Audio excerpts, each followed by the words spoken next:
Let it be a Nick and Jane, and let it be a Mr. Smith, a banker of Nick and Jane. They both keep their money in his bank. That's why we use the title Mr. Smith with respect. Nick really wants to buy, well, let's say Jane's bicycle, but he has no money. More precisely, he has money, but not enough, only $10, while Jane wants $100 for her precious bicycle. That's a problem. What should Nick do? Well, this bicycle is so desirable. He gives Jane his $10 as a deposit and asks plaintively not to sell the bike to anyone. He says that he will bring the rest of the money soon. At the same time, he runs to his bank, to the respected Mr. Smith, to get a loan for the missing $90. As ill luck, Mr. Smith has no money at this moment, but he knows perfectly about $10, which Nick gave to Jane. And where will Jane bring his money to? That's right. She will put these $10 in her lovely bank to the same Mr. Smith. Therefore, Mr. Smith asks Nick to come back tomorrow in the hope that tomorrow he will get these $10. And everything happens this way. The next day, Jane brings $10 to the bank. The bank provides Nick these $10 on credit. Nick immediately gives them to Jane. She again puts them in a bank. The bank again provides Nick these $10 on credit, etc. As long as Nick the fool will gather enough money for the bicycle. Don't you get confused yet?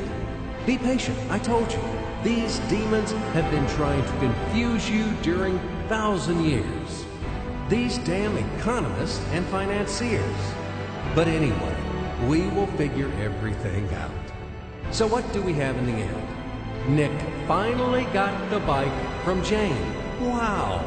But at the same time, Nick owes $90 to the bank, Mr. Smith. And the bank, in its turn, owes $100 to Jane.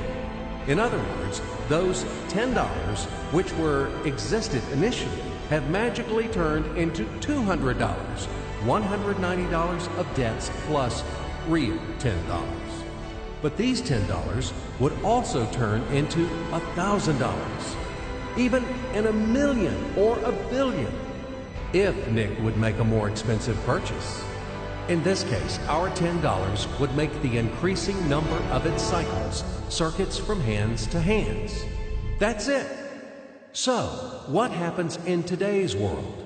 SOS! It appears that banks also make money out of thin air and multiply them. Not only Fed can produce money, but banks either. In short, everybody can do this, except you and me.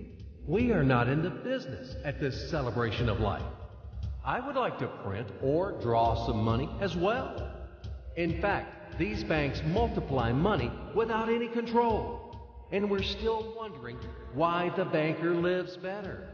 What are naive fools are we? Now it is clear why.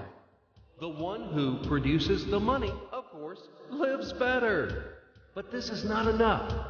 From this moment, poor Nick will never be able to repay his debts owed to the bank, no matter how hard he would work.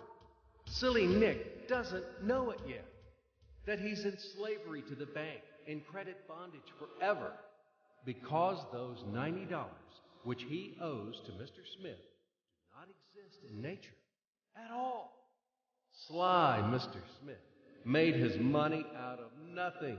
He created them out of thin air, just one click.